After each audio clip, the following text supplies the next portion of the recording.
This rugby recap is brought to you by Specsavers. So we've seen the Springboks play some pretty exciting games lately. Garen, what's next for them? Well, the next is the Springbok announcement for the Rugby Championship squad. That should take place just towards the end of the Super Rugby tournament.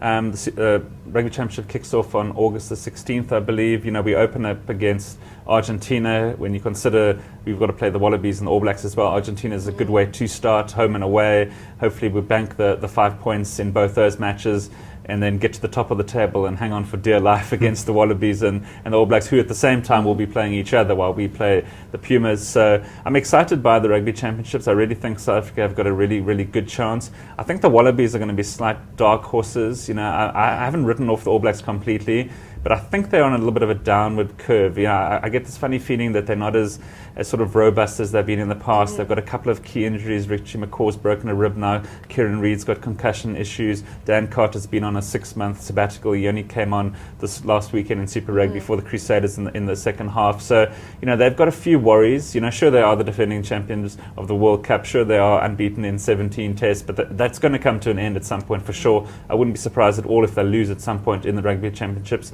They've obviously got the Bledisloe Cup to defend against the Wallabies, you know, in a sort of separate tournament among the Rugby Championship matches. So I've got a funny feeling that the Wallabies and the Springboks will be the two teams vying for the title. So I'd love to see that for something slightly different.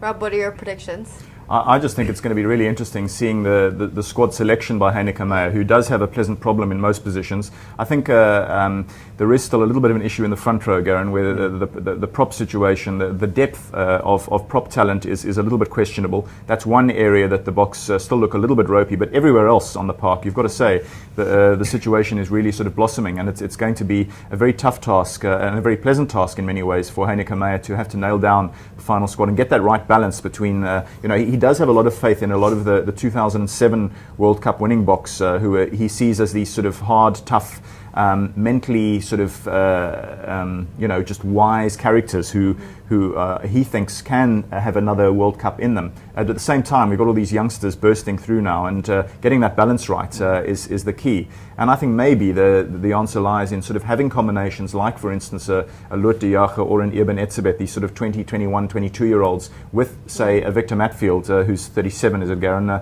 in the second row. And those, you might see those sort of combinations sort of taking shape. But I think a lot of excitement now ahead of the championship. Yeah, I'll just add to what Rob said. You know, Heineke Meyer said he's got a pleasant headache. The problem is it is a headache because you can only choose 30 players. And like Rob said earlier, South African fans are very fickle. As soon as you say, like, Loet de Jager played really well, Andre Pollard played really well, but then you pull back all these overseas-based players. Those players then are the first to drop out.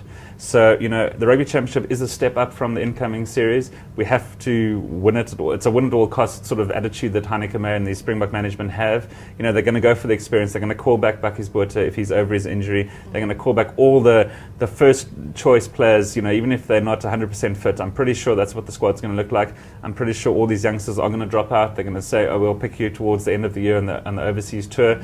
This is going to be the strongest available squad. They're going to forget the youngsters, I think, unfortunately, for this Rugby Championship.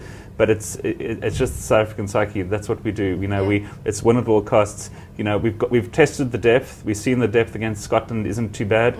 But this is certainly a step up against the Wallabies and the All Blacks. And I think we're going to go back to the tried and tested players from overseas.